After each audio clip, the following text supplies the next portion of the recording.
The last track of our new album, Turpentine Mind, and our brand new music video are titled Taft for William Howard Taft, the 27th President of the United States.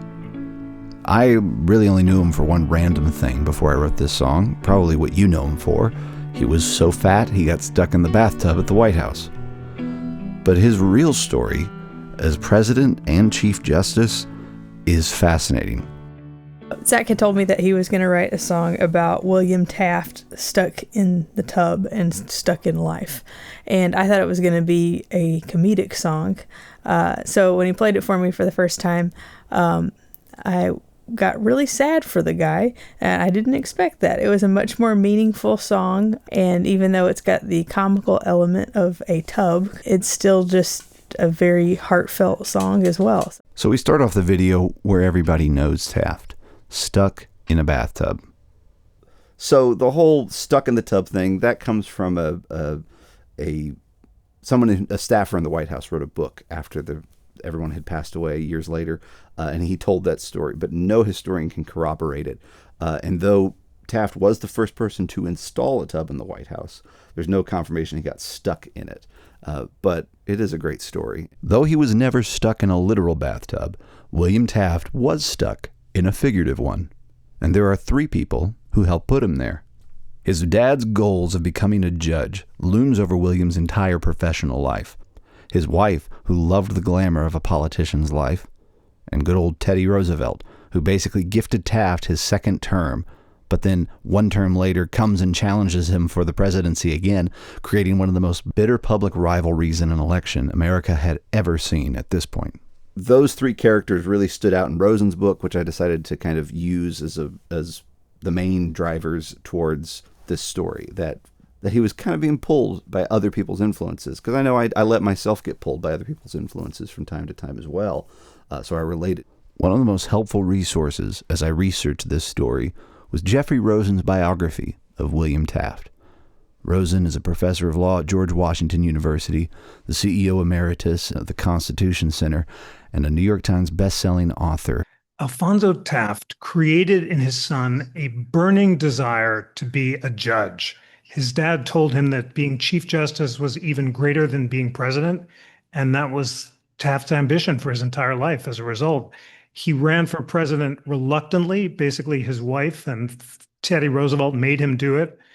From initial idea to a finished song took almost 3 years of work. Between researching his life, testing out different lyrical themes, and finding melodic ideas that could somehow handle the humor and the history in the appropriate manner, took so much more work than I realized. Just as I was beginning to finally find the song that I was happy with, we were assembling tracks together for our next album, The Turpentine Mind. But once we recorded this one is when we really started to hear how big it sounded and thought, man, this would look great if we could capture it on video some way to really amp up that emotion. It's talking with my brother Isaac, we've always done the big video with each album cycle together, and he too is drawn towards this specific song, and we had one idea we'd really hoped would work, and if it would work, we knew this would be the big video. Virtual Backdrop Studios use massive curved LED walls with high-powered computers operating photorealistic or photo-unrealistic images and videos that can be projected as backgrounds in video production. Unlike green screens, virtual backdrops allow every creative on set to react to the room, to the space that you're in. It's a very exciting new technology, most famously used in shows like The Mandalorian. And in recent days, we'd heard it was getting a little bit more accessible for smaller creators like us. Maggie got asked to work with Cody Fry for his project, The Unlikely Mariner, which was once again being shot on this virtual backdrop video. Now, he had this amazing addition of like a giant water tank with an entire orchestra in it, just this huge scale. But it got us thinking, like, okay, what does it take to do that? We figured it would be financially prohibitive for something of our size. And lo and behold, Isaac said, well, actually, I have some friends in Chicago that are opening up their own studio here called Forge Virtual Studios. and he reached out to see if they might want to do a case study with our video. Much to our surprise, they said yes. This whole thing would not have happened without Forge giving us this opportunity to just try it out and use their incredible space. We wanted the story to feel like we're entering into Taft's mind while he's stuck in the tub, so all the motions needed to feel very dreamlike. I thought it was really cool when the practical side of things also has to take over from the imagination side of things. So these things built for the video wall, but then at the end of the day, the tub still has to at some point look like it's turning in history to go down a hallway. And so I wasn't sure what to expect, but as soon as the camera goes forward, all of these people come in and they unlatch all of the wheels and they start turning the entire tub, but you never see them in the video, so it looks like a magical tub flying through history. Second verse has Taft re-examining his pre-presidential life, where he was already a very accomplished man. After serving as a judge in Ohio for a number of years, he was sent to be the Governor General of the Philippines, where he helped the people write their new constitution. The first time he was offered an associate justiceship, and he loved being governor of the Philippines. He was people were acclaiming him and marching outside his house saying, "We want Taft," and he thought he had a duty to stay there. But for the other times, I think he was waiting to be chief, and that's what makes it so poetic that he finally achieved his ambition.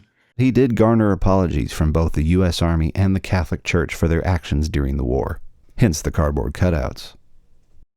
Okay, so one of the things that is a neat little accident, but you wouldn't know from watching the video, is that the waves that were moving, there's somebody behind the waves moving them, and they sounded like waves. So you go, shh, shh, shh, shh.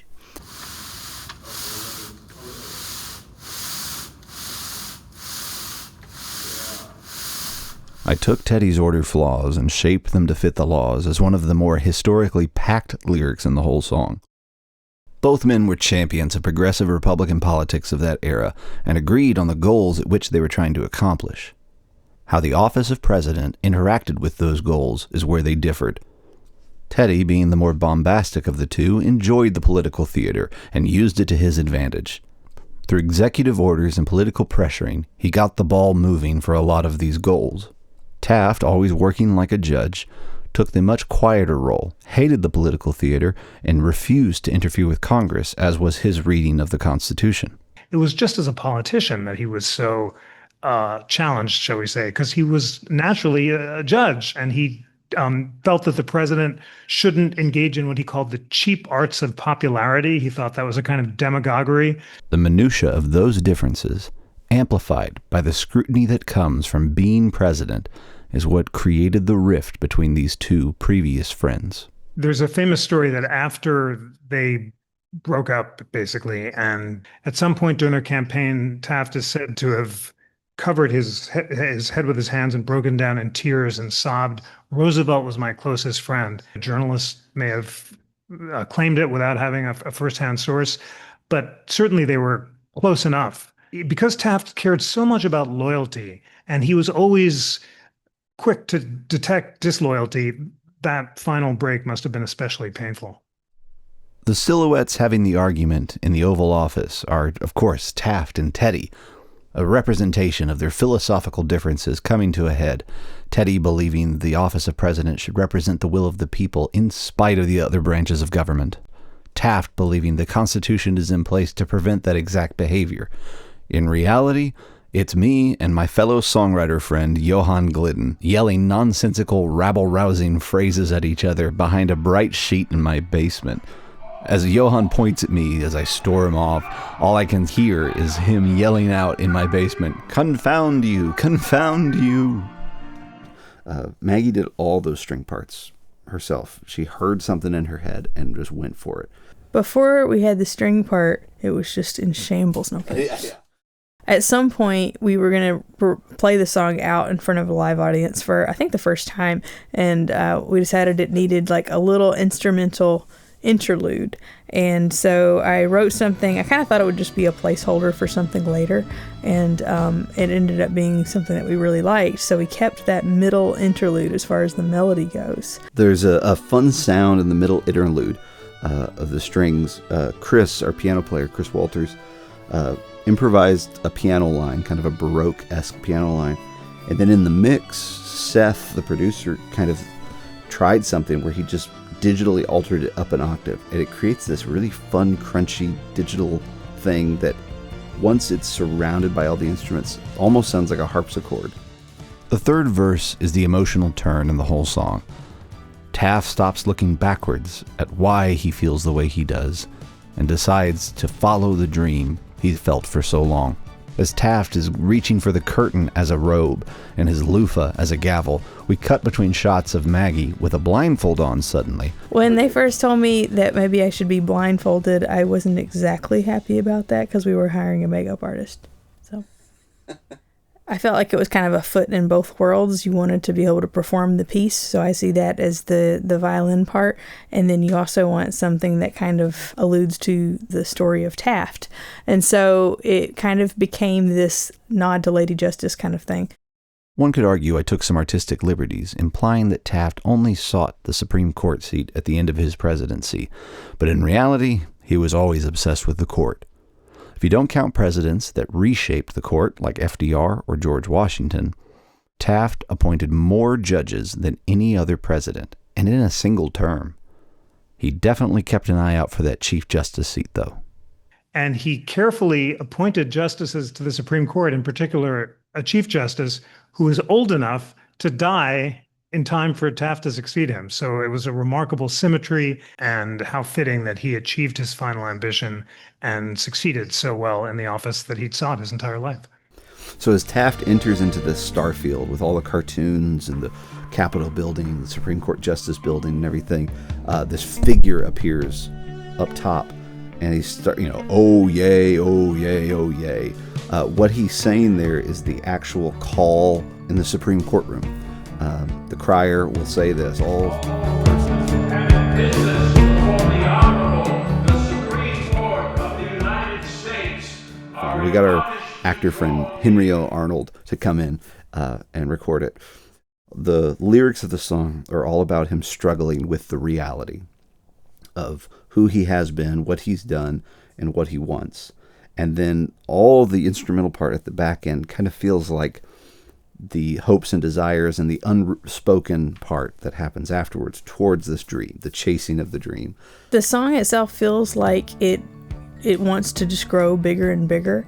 And I had always loved this string part done by Peter Mayer to Of the Father's Love Begotten. And this string part just grew and grew and had all these twists and turns. And for some reason, I thought that feels like what this song needs. It adds so much more of that internal struggle that we feel when making big life choices like this that I wanted to write about. In 1912, Teddy Roosevelt split the Republican vote by forming the Bull Moose Party. Both he and Taft lost to Woodrow Wilson. 9 years later, Warren Harding made Taft's dream come true by nominating him to be the Chief Justice of the Supreme Court. He was confirmed by the Senate that day. Taft was said he barely remembered being president. The court is where he always belonged. The biggest change Taft made was building the Supreme Court building. The majestic marble temple that we see today didn't exist when Taft took office as chief. The court met in the basement of the Capitol in the old Senate chamber. They needed a new building, and Taft was very far-seeing in commissioning and overseeing and the design of this glorious building, and he gets all the credit. He also is responsible for giving the Supreme Court control over its own cases. So the fact that the Supreme Court today hears 60, 80 cases a year, whereas before Taft took office, it had to hear hundreds, is what gave the court its modern authority. And the final research, I've heard judges say that William Taft was one of the greatest justices to have ever served on the Supreme Court, that his administrative skills and restructuring means that the court we know today is the court of William Taft. He's a man who spent much of his life being what other people needed. In the end, he got to be what he always wanted to be, and he served the position well. I think it's time we let him out of the tub. Taft should be remembered as our most judicial president and presidential chief justice, period. The guy in charge of the LED screen said it best when he turned to me in the middle of filming. He said, "I've never heard a song that made me want to go do research."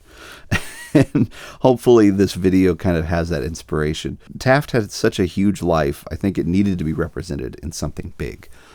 You see all this work that has gone into it and then start seeing it come together, which is really rewarding. There was a moment in the set where I was just sitting in the tub, and I remember we're filming some of the last scenes, and already it was weird for me to. I'm so used to being hands-on in our productions because we're a smaller team, that this was, we had 25 crew members, so my job was to not get in the way.